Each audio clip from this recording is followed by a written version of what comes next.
Donnie Pangilinan, niligawan dati si Catherine Bernardo. Pero, naudlot. Naudlot ba ito? Nabasted.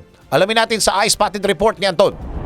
Kinumpirma ni OG Diaz na iniligawan dati ni Donnie Pangilinan si Catherine Bernardo, ngunit hindi nito itinuloy dahil sa hindi pa malamang dahilan. Sa kanyang YouTube channel, itinago ni OG sa pangalang young actor si Donnie, ayon na rin umano sa kanyang source. Sa kanyang vlog, nagtanong si OG kung totoo raw ba na minsan ay pinirmahan ni young actor si Catherine as in niligawan.